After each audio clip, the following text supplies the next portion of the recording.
Namang maalala ko pa yun. July. Ay, July. July po. Tapos after 3 months, bumalik na naman yung ano ko, yung shoulder ko, ang sakit. Tapos nung itong December, parang namaga siya, sir, dito. Ano yung ginawa nyo nung before?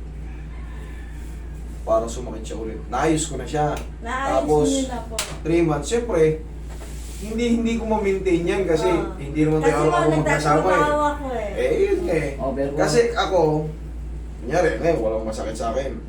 Eh siyempre, kakabuhat ko ng buhat dito.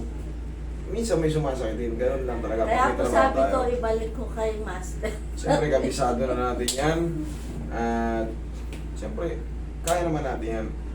Pagka, ano ba yung nararamdaman nyo ngayon? Saan banda? Masakit po ito dito, tsaka... Para ma-advise dito. kita kung ano yun. Saan banda siya sumakit? Noon po kasi na itong December 8, namaga po siya. Talagang Ano yung, lumakit dito. ano yung mga ginawa mo ng mga araw na yun bago na maga? Para po, Nagbuhat ka ba? Nadulas ka? Or wala naman po. Naipit Yung sa normal pagtulog? lang. Normal lang yung naglilinis, nagmamap. okay, naglilinis ng mamam. Sige, okay. Baka napagod lang. Hindi naman siya maga ngayon. Okay naman. Okay na po siya kasi... Kasi malalaman mo pag maga, una, sa personal na ka pa, may umbo. Tsaka pag diniinan mo ang maga, gaganon yan. Eh, okay naman. Kaya alam po masakit. Malamang may siya. naiipit lang sa loob. Yan o. Hindi siya frozen. May naipit lang dito. Malamang sa pagod lang tapos, siyempre, hiniga ng... Hindi ko na naman po nga nahihigaan doon. Hindi mo nahihiga. Mamaya, mahigayin kita. Magdamag.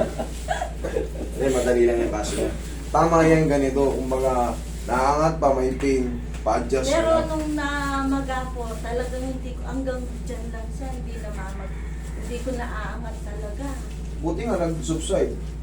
Siguro napagod ka sa Na-admit kakamap. po ako ng one day. Na-admit ka? Aba, hindi mo dinala rito. Nasa Macau po Nasa ako. abroad siya, Master. Ay, sorry. Nasa abroad ka pala. Kaya pala eh. Eh, alam naman natin, sa abroad, ang puhunan natin dyan, katawan. Talagang magtatrabaho talaga. Ako, galing din ako sa abroad. Hindi po, kahit nga may trangkaso. No, wait in the car. Kailangan mo Talagang ano eh. magtrabaho. Oo, kailangan magtrabaho ka talaga eh. Pag sa abroad, hindi ka kagad makano. Sabihin, nag-iinarte ka. Tapos, pag may sakit ka, wala kang kasama sa kwarto. Parang lalo kang mababaliw, parang lalo kang manghihina pag may sakit ka, parang triple yung sakit mo.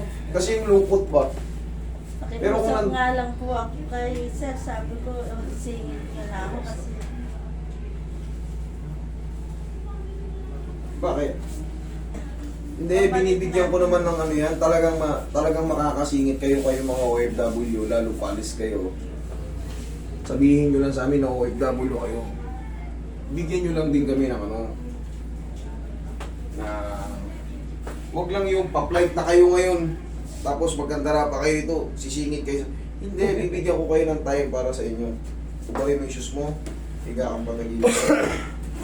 Huwag lang gano'n, bibigyan namin kayo na ano, kung ano yung gusto nyo, ano, huwag lang yung mamaya flight nyo na, tapos kung dumaan pa kayo dito sa habol-habol kayo kasi siyempre, yung mga nakapila, maapektuhan. Tagilid. tama niyo na po yung vertigo. Lahat yan, kasama na to, reset na to mami. May vertigo kayo, lahat yan. Galing pa lang abroad si mami, kala ko kung saan na. Kaya pala hindi nakabalik. Tiniis ng 3 buwan pa, pala sa abroad, relax na. Sabi ko sa kanya, Master, kung talagang hindi na matatanggal ng Sabi lang siya, sir. umuwi ka muna, sabi ko. Eh, sabi niya, antayin ko na yung ano, yung flight ko, sabi niya. Kaya pa naman eh. Relax na. Okay na pa.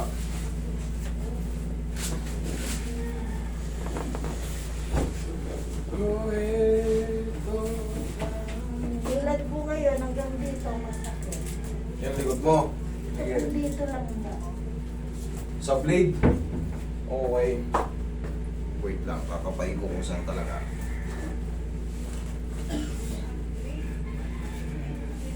Gusto gusto niya, pati ako, isabay ng pahilot sa kanya. Sabi ko, hindi ako nakalista. Baka ano yung mga nasa labas. Sampo, di ba? Yun ang pantanggal dyan. Tapos mamassage yan. Tapos na yan. Relax lang. Sabi ko nga sa kanya, huwag kang magpapamasahe dyan. Baka mamaya, lalo ko mapilayan. Sabi ko, Yun talaga. lalo na yung upload namin dati. Yung pilay. May napilay na ano eh, yung sir na Marami na kaya mag-iingat kayo. biglang inano yung paa, hindi na maka... Inaabot ako ng gabi niyan, yung mga ganyan month. Buti nga. In-adjust ko lang. Buti nga may nag-reply. Kasi sinave ko master yung number ninyong dalawa. Kaya ka man eh. Para tanggalin natin yung vertigo mo. Vertigo na yan. Higa pa rin po. O yan, tihaya lang. Yan. Yung vertigo na yan, ako din master. Kailan lang ako uminom din ng gamot sa vertigo na yan. Once na yung vertigo, bigla na lang yung sumusumpong pagka umiidad Eh, tayo. gusto niya, sumabay ako umayon sa kanya. Sabi ko, hindi ako nakano, hindi Sige, ako nakano. bibiray na kita. Taga Pampanga ka pa pala eh. Okay, inhale. Exhale. Down. Ayun. Diyan ka lang muna.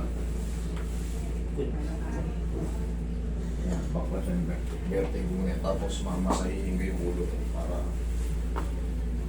lalong sumarap. Ito po kaya master, mawawala ka. Oo. Mawawala na Tagyan yan. natin ang buha. Tagyan natin. Nakiusap nga po ako, sabi ko sa 6 na yung flight ko. Pagka-uwi nyo, tanggalin nyo na yung jet lag nyo. Okay, mga 3 araw, 4 na araw. Di ba sabi ko sa iyo, mag-phone. Yun, ganun. Pabok na kayo. Kasi, pero malayo-layo pa naman, January 6. Okay lang yun.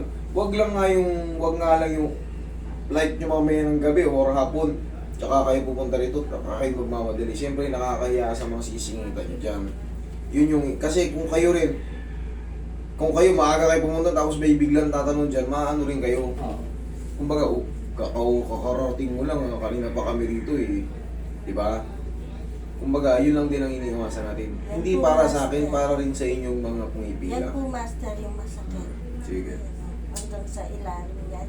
Ayan, o sige, lahat patamaan natin.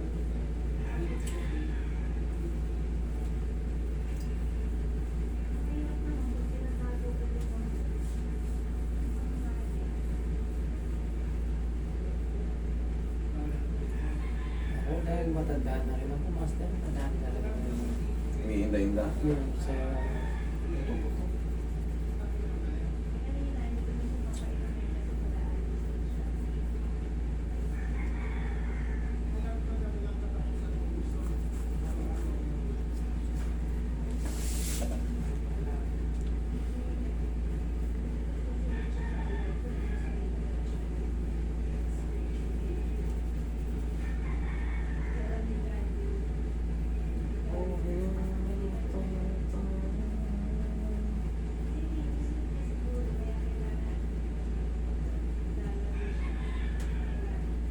Minsan nga, pag nakikita ko si master, pinalo ko na lang yung nakikita yung siya nagde-demonstrate sa mga pasyente niya, yung mga ganun-ganun na exercise.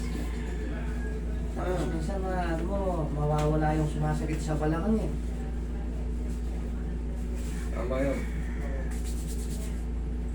Basta tag-isa lang, sundin nyo lang lahat ng binibilin ko kasi pag nasobrahan din yan, hindi rin maganda yung impact. Maaari kayong mahilo. Yung mga ganun-ganun, hindi pwedeng sobrang dami yun. 1-2 lang maximum na yun. Huwag niyong pilitin kung ayaw tumunog.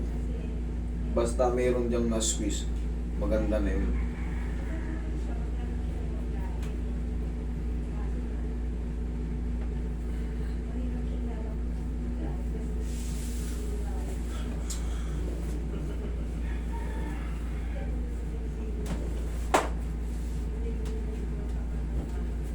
Check mo ngayon.